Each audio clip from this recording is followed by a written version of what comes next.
In 1451, as the medieval world was giving way to the Renaissance, a girl was born in Madrigal de los Altos Torres, Spain.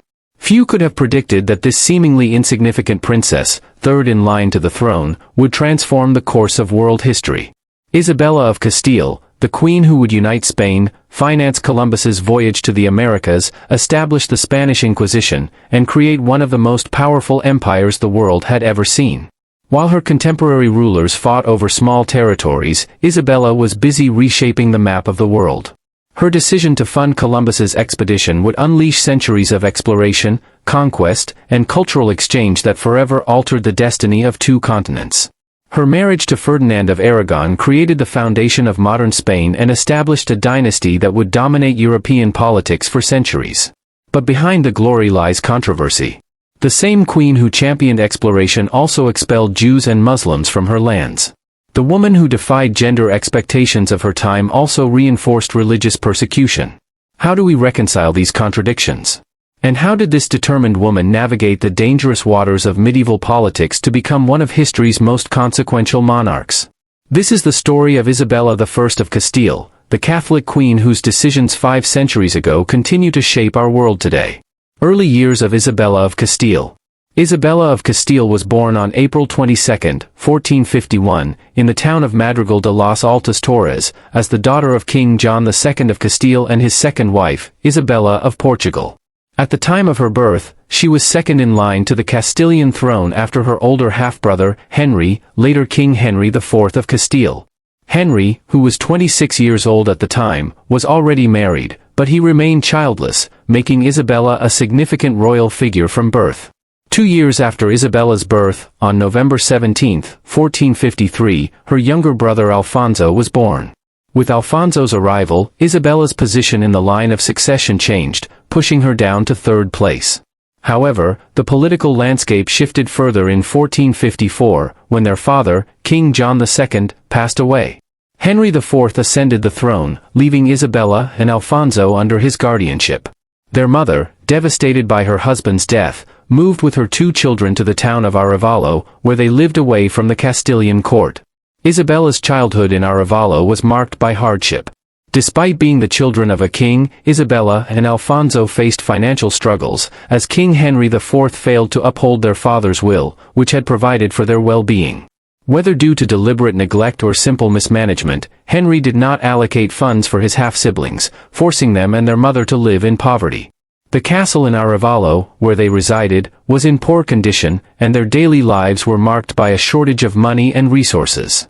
Despite these hardships, Isabella received a strict and religious education under the guidance of her deeply pious mother. She was raised with strong moral values, a commitment to faith, and an understanding of Castilian traditions. Her mother ensured that Isabella was well versed in the principles of practical piety, which later shaped her religious policies as queen. Life at the court of Henry IV. In 1462, Henry's wife, Joan of Portugal, was expecting a child. Before the birth of their daughter, Joanna, Henry summoned Isabella and Alfonso to his court in Segovia. This move was likely made to exert more control over them and integrate them into the royal household. Once at court, Alfonso was placed under the care of a tutor, while Isabella became part of the queen's household, where she was exposed to courtly life and etiquette. Life in Segovia provided Isabella with better living conditions than she had experienced in Arevalo. She had access to fine clothing, sufficient food, and a luxurious environment, surrounded by gold and silver-adorned interiors. Her education became more structured, encompassing reading, writing, grammar, history, arithmetic, art, chess, embroidery, music, dancing, and religious studies. Despite being given a relatively comfortable lifestyle, Isabella was closely watched, as King Henry IV prohibited her from leaving Segovia. While she remained physically distant from the political struggles of the kingdom, Isabella was well informed about the conflicts and rivalries shaping Castile. The birth of Joanna in 1462 ignited controversy, as rumors spread that she was not Henry's biological daughter but rather the child of one of his favorites, Beltrán de la Cueva. This speculation weakened Joanna's claim to the throne, leading many noblemen to rally behind Alfonso, whom they believed was the rightful heir. Civil war and the succession crisis. The growing distrust in Henry IV's rule led to a rebellion among Castilian nobles, who sought to replace him with Alfonso. In 1465, these nobles formally deposed Henry IV in the Farce of Avila, a symbolic event where they placed a straw figure of Henry on a throne and physically removed it, declaring Alfonso as king. This rebellion escalated into a civil war, culminating in the Second Battle of Olmedo in 1467. The battle ended in a stalemate, and a compromise was reached. Henry IV agreed to recognize Alfonso as his heir, provided that he would later marry Joanna to unify the kingdom. However, before this arrangement could take effect, Alfonso died suddenly in July 1468 at the age of 14. Many suspected that he had been poisoned, though no evidence confirmed this claim. Following his death, the nobles turned to Isabella, urging her to take up Alfonso's claim to the throne and continue the rebellion against Henry. Isabella, however, chose a diplomatic approach rather than open conflict. In September 1468, Isabella met with Henry at Toros de Gasando, where they reached a settlement. Henry officially named Isabella as his heir presumptive, disinheriting Joanna. In return, Isabella agreed not to marry without Henry's consent, though he could not force her into an unwanted marriage. This agreement solidified Isabella's status as the future Queen of Castile, but tensions remained high, and her path to the throne was far from secure. Failed betrothals and marriage politics. The question of Isabella's marriage was a central issue throughout her early life. Marriage alliances were a political tool in medieval Europe, and as heir to Castile, Isabella's marriage would determine the future of the kingdom. Early betrothals and political maneuvering. As a child, Isabella was betrothed to Ferdinand of Aragon, the younger son of John II of Navarre. This was meant to strengthen ties between Castile and Aragon, but the plan was abandoned when John II gained more power and no longer needed Castile's support. In the early 1460s, Henry IV arranged her marriage to Charles of Viana, John II's eldest son. However, this plan failed when Charles was imprisoned and later died in 1461. In 1465, Henry attempted to marry Isabella to his brother-in-law, Afonso I of Portugal. To strengthen relations between Castile and Portugal, Isabella refused to consent to the marriage. During the Castilian Civil War, Henry arranged her betrothal to Pedro Giron, the master of the Order of Calatrava, in exchange for a large sum of money. Isabella was horrified by the prospect of marrying an older and controversial nobleman, but the issue was resolved when Pedro suddenly died en route to meet her. Secret marriage to Ferdinand of Aragon. Despite the multiple failed betrothals, Isabella sought to marry Ferdinand of Aragon, her original betrothed. Henry IV opposed this union, as he wanted her to marry a French or Portuguese prince to serve his own political interests. In response, Isabella secretly negotiated with John II of Aragon, Ferdinand's father. In 1469, despite Henry IV's opposition, Isabella and Ferdinand married in secret in Valladolid. This marriage was highly controversial and politically significant, as it united Castile and Aragon, laying the foundation for the unification of Spain. Furious at this betrayal, Henry IV attempted to disinherit Isabella once again, reinstating Joanna as his heir. However, by this point, Isabella had gained the support of powerful nobles and had firmly established herself as Castile's rightful ruler.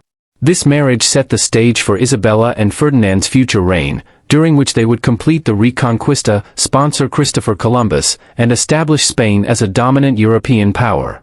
Marriage to Ferdinand of Aragon. On October 18, 1469, Isabella and Ferdinand were formally betrothed. Since they were second cousins, their marriage was within the prohibited degrees of consanguinity and would not be legally valid unless they obtained a papal dispensation. With the assistance of Cardinal Rodrigo Borgia, later Pope Alexander VI, they received a supposed papal bull from Pope Pius II, who had actually died in 1464, which granted them permission to marry within the third degree of consanguinity. To avoid opposition, Isabella secretly left the court of Henry IV, using the pretense of visiting her brother Alfonso's tomb in Avila. Meanwhile, Ferdinand traveled through Castile in disguise, posing as a servant. Upon meeting in Valladolid, they married immediately on October 19, 1469, at the Palacio de los Vivero. Coronation and the war with Portugal. Following the death of King Henry IV on December 11, 1474, Isabella was in Segovia when she received the news on December 12. Fearing opposition, she sought refuge within the Alcazar of Segovia, where she gained the support of Andrés de Cabrera and the city's council. On December 13, Isabella was officially proclaimed Queen of Castile and Leon. However, her claim to the throne was immediately contested. Diego Pacheco, the Marquis of Villena, and his supporters argued that Joanna la Beltraneja, Henry IV's daughter, was the rightful queen. Shortly afterward, Isabella's former ally, the Archbishop of Toledo, abandoned her and joined Pacheco in plotting against her. They planned to have Joanna marry her uncle, King Afonso V of Portugal, and together, they would invade Castile to claim the throne. The Castilian Succession War, 1475–1479. In May 1475, King Afonso V of Portugal led his army into Castile and married Joanna in Plasencia. This marked the beginning of a bloody war for the Castilian succession. The conflict lasted for nearly a year, reaching a critical point at the Battle of Toro on March 1, 1476. The battle ended in an unclear military outcome. The Castilian center-left, commanded by the Duke of Alba and Cardinal Mendoza, defeated the Portuguese forces led by Afonso V. However, Prince John of Portugal defeated the Castilian right wing and maintained control of the battlefield. Despite this uncertain result, the battle was a major political victory for Isabella and Ferdinand. The Portuguese forces failed to gain widespread support in Castile, and Joanna's faction gradually disbanded. Without allies, Afonso V withdrew from Castile. Historian Justo L. Gonzalez summarized the event. Both armies clashed at Toro, resulting in an indecisive battle. But while the Portuguese king reorganized his troops, Ferdinand spread news across Castile and foreign kingdoms claiming a crushing victory. This led to Joanna's faction dissolving, and the Portuguese were forced to retreat. Seizing the opportunity, Isabella called for the courts at Madrigal Segovia, October 1476, where her eldest daughter, Isabella, was formally sworn in as heir to the Castilian throne, a move that solidified her own legitimacy as queen. Isabella's leadership and securing the throne. In August 1476, while Ferdinand was away fighting, a rebellion broke out in Segovia. Against the advice of her male advisors, Isabella rode into the city alone and negotiated directly with the rebels. She successfully ended the uprising, demonstrating her ability as an independent and powerful ruler. 2 years later, on June 30, 1478, she gave birth to her son, John, Prince of Asturias. Many saw the birth of a male heir as further proof of her rightful place as queen. Meanwhile, the war between Castile and Portugal extended to the Atlantic Ocean, where both nations fought over the lucrative Guinea trade, gold and slaves. The decisive Battle of Guinea played a key role in this maritime struggle. End of the war and the Treaty of Alcacovas, 1479. The war continued for 3 more years, resulting in a Castilian victory on land, a Portuguese victory at sea. The war ended with the signing of the Treaty of Alcacovas on September 4, 1479, which had the following terms. Portugal renounced its claim to Castile, recognizing Isabella and Ferdinand as the legitimate rulers. Portugal retained control of the Atlantic territories, including Guinea, Cape Verde, Madeira, and the Azores, but Castile kept the Canary Islands. Portugal gained the right of conquest over the Kingdom of Fez, in North Africa. Spain was prohibited from expanding south of the Canary Islands, effectively blocking Castile's access to African trade. Afonso V renounced his claim to the Castilian throne, and Joanna la Beltraneja was forced to remain in Portugal. While this treaty secured Isabella's rule, it angered many in Castile, especially in Andalusia, as it restricted Spain's expansion into the Atlantic and denied them access to the wealth of Guinea. Historian Antonio Romo de Armas criticized the treaty, stating, "The Catholic monarchs bought peace at an excessively high price." Similarly, historian Montserrat Leon Guerrero noted, Isabella and Ferdinand found themselves forced to abandon Atlantic expansion. The Columbus Gambit and Spain's Atlantic expansion. Despite these limitations, Christopher Columbus ultimately helped Spain break free from this restriction. His voyage in 1492 led to the discovery of the New World, which reshaped the Atlantic balance of power. The Catholic monarchs were initially careful not to violate the Treaty of Alcacovas.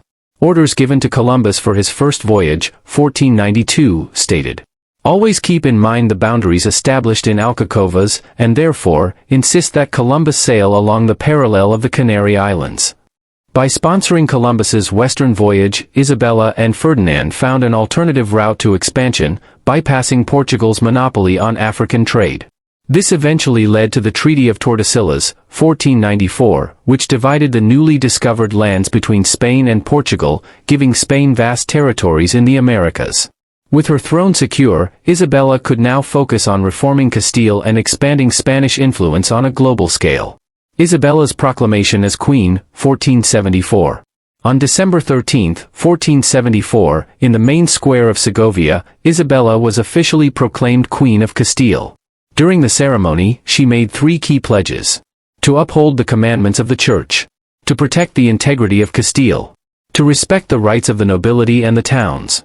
Her proclamation marked the beginning of a reign focused on justice, governance, and financial restoration. Reforms under Isabella's rule. Restoring law and order. When Isabella ascended the throne, Castile was in chaos due to the mismanagement of her half-brother, King Henry IV. His excessive spending and failure to enforce laws had left the kingdom in disorder and lawlessness.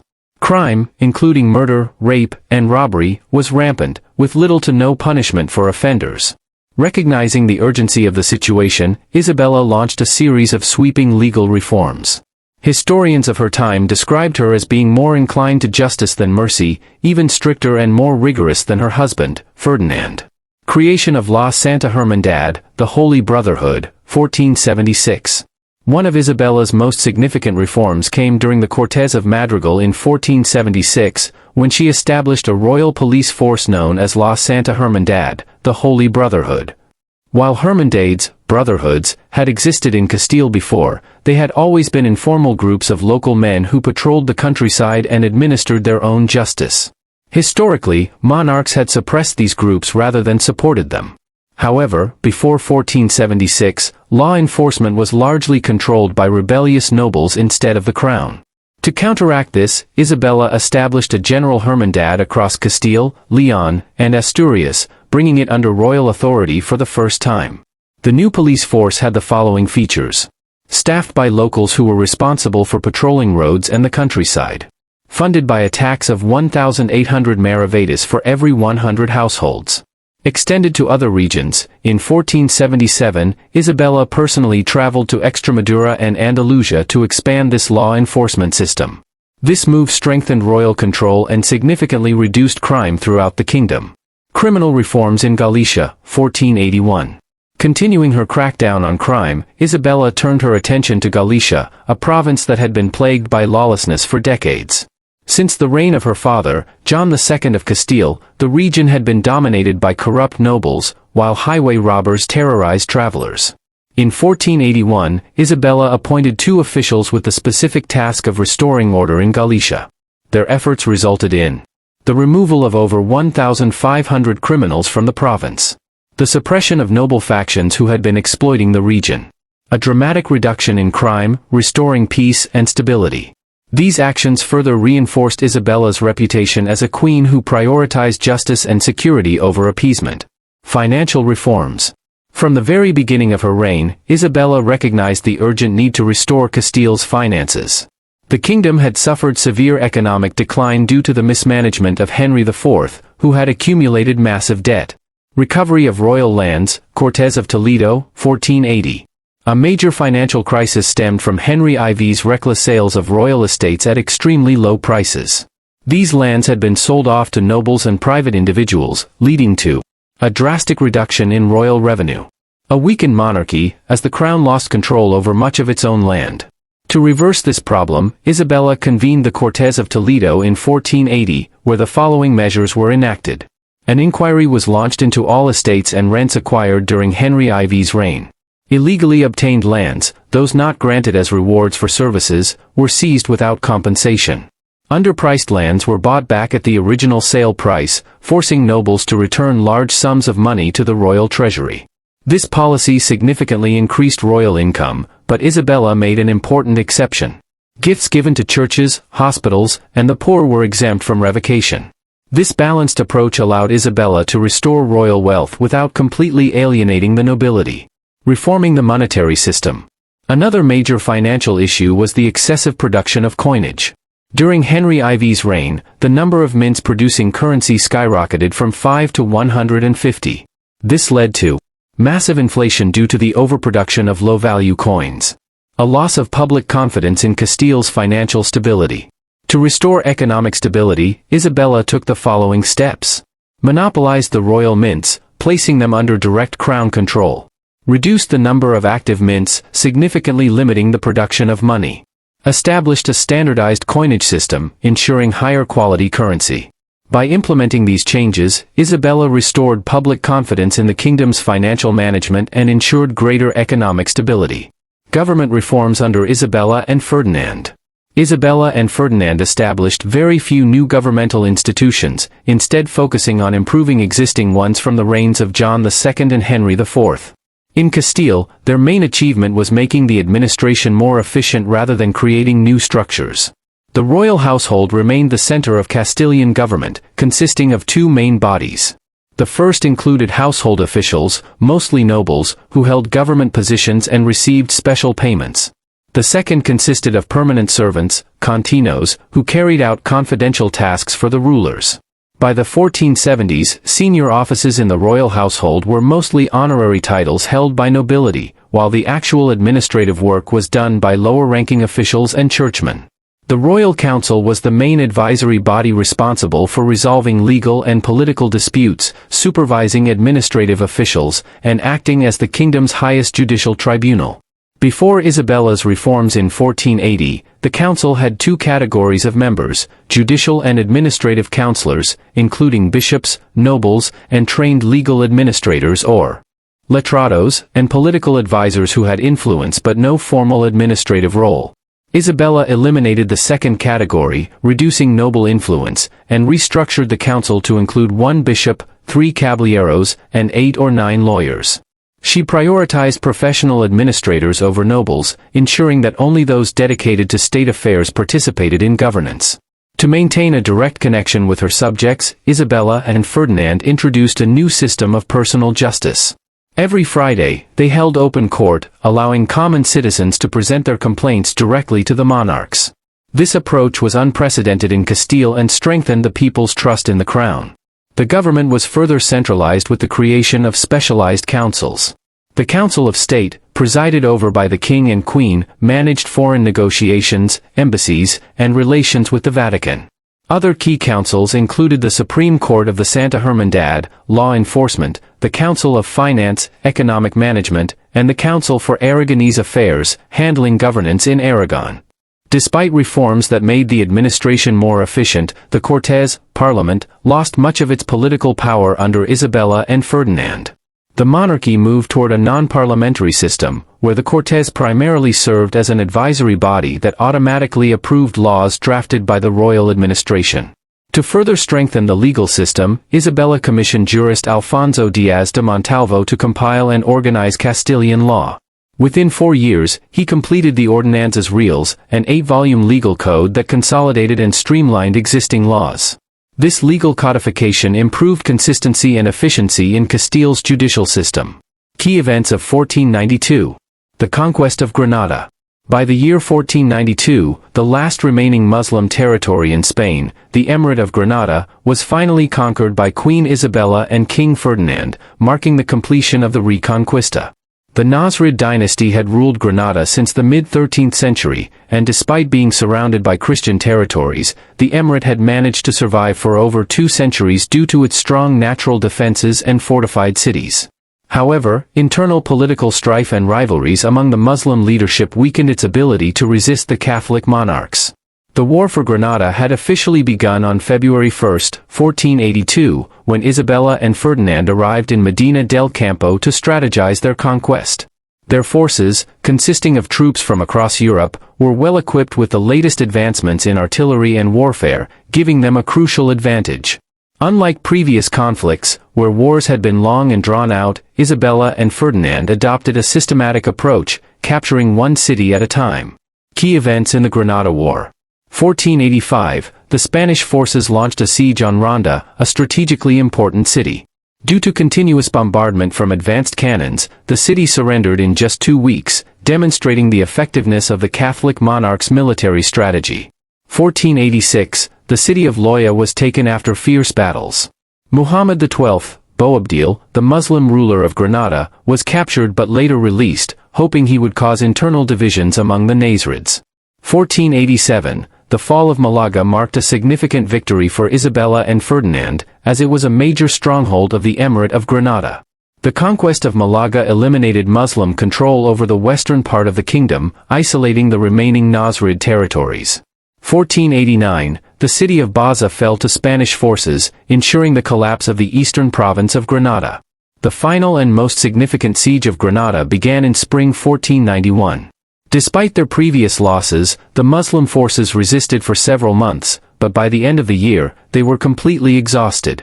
On January 2, 1492, Muhammad XII surrendered Granada, officially ending Muslim rule in Spain.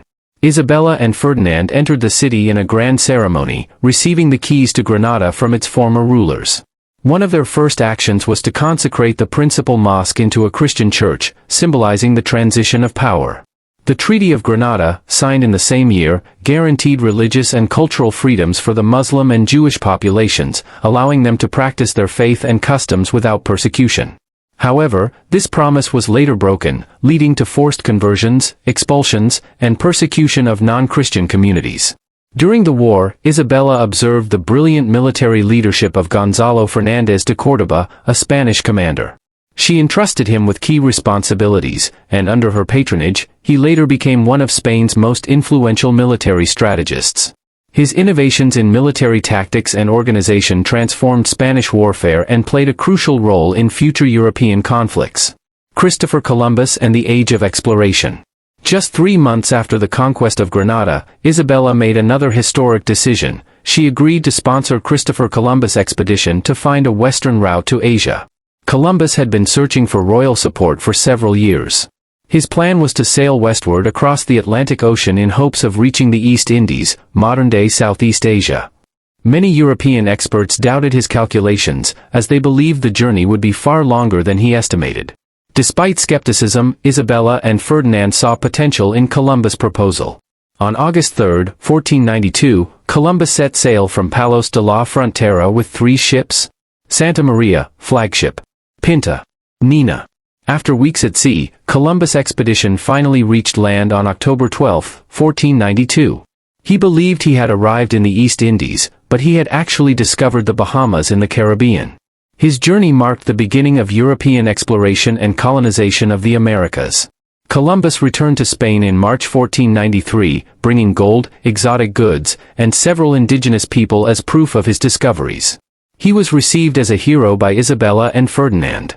Although Isabella had authorized his voyage, official records show that the Spanish crown did not make any financial payments to Columbus until after his successful return. Following Columbus' discoveries, Spain entered its golden age of exploration. The newfound lands offered immense economic, political, and religious opportunities. To avoid conflicts with Portugal, Spain negotiated the Treaty of Tordesillas in 1494, which divided the newly discovered territories. Spain gained most of the Americas, west of the treaty line. Portugal received Brazil, Africa, and Asia's trade routes, east of the line. This agreement shaped the future of colonial empires and expanded Spain's influence across the globe. The Spanish language and cultural influence. Beyond exploration, Isabella also played a crucial role in the expansion of the Spanish language. In 1492, she supported the publication of the first Castilian grammar book, titled Gramática de la Lengua Castellana, written by Elio Antonio de Nebrija. This was the first systematic grammar book of any European language. Isabella endorsed it with the intention of spreading Castilian Spanish across newly conquered lands. Nebrija himself stated that the grammar would be essential for teaching the Spanish language to the people of the New World, aligning with Spain's imperial goals. With Isabella's patronage, Castilian Spanish became the dominant language of Spain and its empire, shaping the linguistic and cultural identity of Latin America. Isabella I of Castile, policies on slavery, religion, and later years. Position on slavery. Queen Isabella was firmly against the enslavement of indigenous people in the newly discovered lands of the Americas. She established a royal decree that aligned with the policies previously implemented in the Canary Islands, where native inhabitants were considered subjects of the Crown of Castile rather than slaves. According to these regulations, indigenous people could not be enslaved except under specific conditions, such as being a prisoner of war or engaging in practices like cannibalism or sodomy. Isabella was particularly displeased with Christopher Columbus' treatment of the natives. After Columbus captured 1,200 indigenous men, Isabella ordered their immediate release and condemned his actions. She even had Columbus arrested, and he was publicly mocked and insulted in the streets of Granada. This incident led Isabella to reconsider entrusting Columbus with further explorations, and she instead opened opportunities for other Spanish explorers, including Alonso de Ojeda, Juan de la Cosa, Vicente Yanez Pinzón, Diego de Lepe, and Pedro Alonso Niño. To ensure that future Spanish rulers upheld her stance, Isabella explicitly mentioned her concerns in her will, instructing her successors. Do not allow the Indians, indigenous Americans, to suffer any harm to their persons or property, but rather ensure they are treated well and fairly. If they have been wronged, provide them with justice. This decree reflected Isabella's belief in justice and humane governance, even as Spain expanded its empire overseas. The expulsion of the Jews. With the establishment of the Spanish Inquisition, Isabella and Ferdinand sought religious unity in their kingdom. Although Isabella initially opposed harsh measures against the Jewish population due to economic concerns, the Dominican friar Tomás de Torquemada, the first Inquisitor General, convinced King Ferdinand to take a more extreme approach. On March 31, 1492, the Alhambra decree was issued, ordering the expulsion of all Jews from Spain. The Jewish community was given 4 months to leave the country, and they were forbidden from taking gold, silver, money, arms, or horses with them. While traditional estimates suggested that up to 200,000 Jews were expelled, modern historians, including Henry Kamen, argue that the actual number was closer to 40,000. The remaining Jewish population either converted to Christianity or faced persecution by the Inquisition, which investigated suspected secret Jewish practices among converted Jews, conversos or Marranos. This expulsion had a significant impact on Spain's economy and society, as many skilled Jewish artisans, merchants, and scholars were forced to leave. However, Isabella and Ferdinand believed it was a necessary step toward unifying Spain under Catholic rule. Isabella's later years and political influence. In recognition of her efforts to defend and expand Christianity, Isabella was granted the title of Catholic monarch by Pope Alexander VI. Despite this honor, Isabella disapproved of the Pope's political behavior, particularly his involvement in Spanish affairs. As part of their spiritual and national unification, Isabella and Ferdinand institutionalized the Inquisition and sought to convert or expel non-Christians. Following a Muslim uprising in 1499, tensions escalated, and by 1502, the Treaty of Granada, which had promised religious tolerance, was broken. Muslims were given an ultimatum: convert to Christianity or leave Spain. Isabella's confessor, Francisco Jiménez de Cisneros, played a key role in religious reforms, strengthening Catholic institutions and paving the way for the Counter-Reformation. In addition to religious matters, Isabella was heavily involved in dynastic politics. She worked to strengthen Spain's influence in Europe through strategic marriages. By 1497, she had arranged alliances with powerful European houses. Prince John of Asturias, her only son, married Archduchess Margaret of Austria, linking Spain to the House of Habsburg.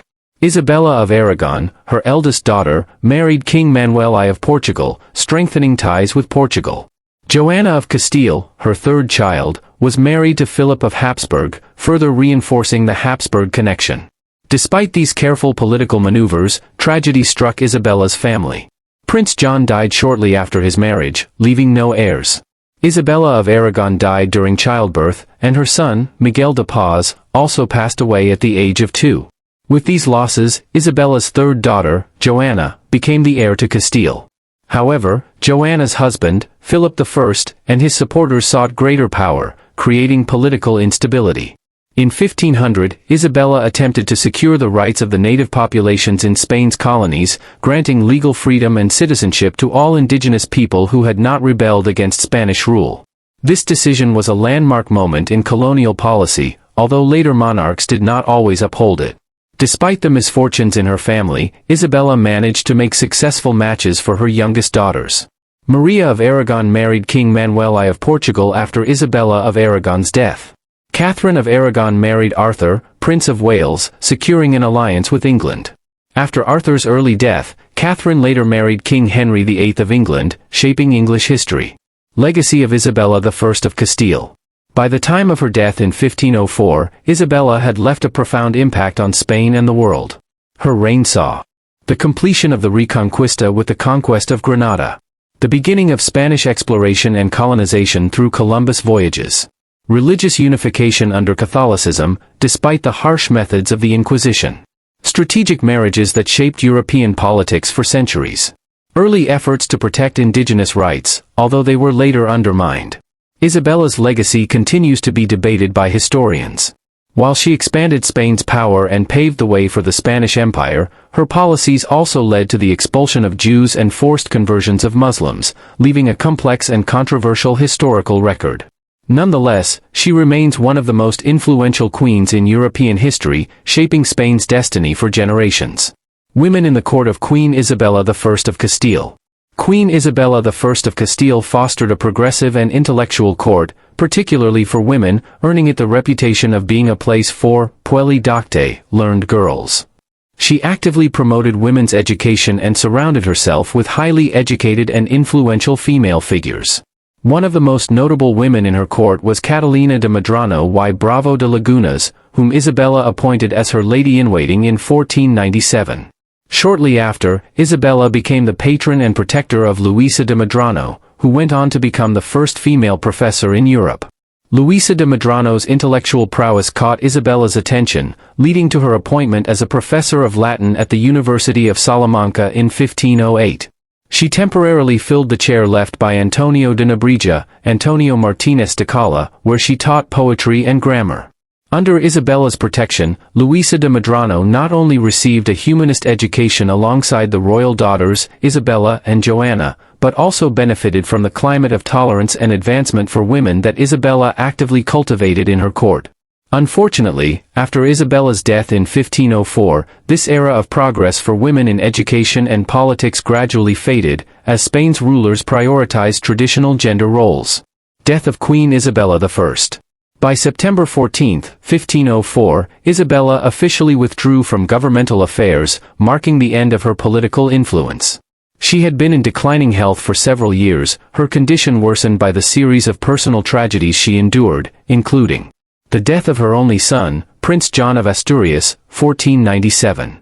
The passing of her mother, Isabella of Portugal, 1496.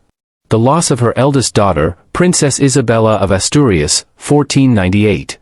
On November 26, 1504, Queen Isabella I died at the royal palace of Medina del Campo.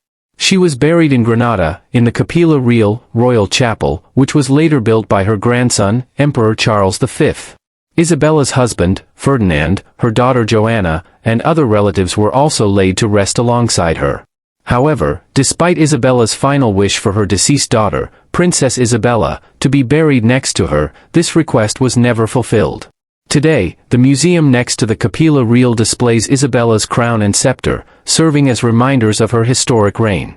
Appearance and personality. Physical appearance. Isabella was described as short but of a strong, stocky build, with a fair complexion. Historical accounts vary regarding her hair color. Some sources describe her hair as strawberry blonde or auburn. Others claim it was golden blonde. Several paintings depict her as a brunette, likely due to a phenomenon that caused pigments in old portraits to darken over time. Her daughters, Joanna and Catherine, were said to resemble her the most, with auburn hair. The statue of Isabella in Granada Cathedral, sculpted by Philippe de Vigerne, portrays her with dark hair, which might not reflect her true appearance. Personality and character. Isabella was known for her austere and temperate lifestyle, driven by her deep religious convictions. Though she took a firm stance against the Muslim population in Andalusia, she admired Moorish decor and architecture, incorporating Moorish artistic elements into Spanish culture. Her contemporaries praised her wisdom, justice, and piety. Gonzalo Fernández de Oviedo y Valdés described her eloquence, saying, "To see her speak was divine." Andrés Bernaldez called her very powerful, very prudent, wise, very honest, chaste, devout, discreet, truthful, clear, and without deceit. Hernando del Pulgar highlighted her strong sense of justice, writing, "She was so inclined to justice that she was reputed to follow more the path of rigor than that of mercy, as she sought to remedy the great corruption of crimes in the kingdom." Lucio Marinho Siculo recounted how Isabella prioritized justice over wealth, refusing to accept a bribe in exchange for sparing a nobleman's life. The queen, preferring justice to cash, very prudently refused the bribe, and although she could have confiscated all his wealth, she did not take any of it to avoid any note of greed. Ferdinand of Aragon, in his will, declared, "She was exemplary in all acts of virtue and in her fear of God." Francisco Jiménez de Cisneros, her confessor and the Grand Inquisitor, admired her spiritual dedication, stating, "She possessed purity of heart, a grand soul, and an immense spirit of righteousness." Isabella's leadership style combined political intelligence, religious devotion, and strict moral principles, shaping one of the most powerful reigns in Spanish history. Legacy of Queen Isabella I. Queen Isabella I of Castile's legacy remains one of the most significant in European history. She united Spain through her marriage to Ferdinand of Aragon, completed the Reconquista by capturing Granada in 1492, sponsored Christopher Columbus, leading to the discovery of the Americas, strengthened women's education, encouraging female scholars like Luisa de Medrano, established religious unity, though her methods, including the Inquisition and the expulsion of Jews and Muslims, remain controversial. Her reign transformed Spain into a global empire, laying the foundation for the Golden Age of Spain. However, her policies also led to religious persecution and colonial expansion, shaping Spain's history for centuries to come.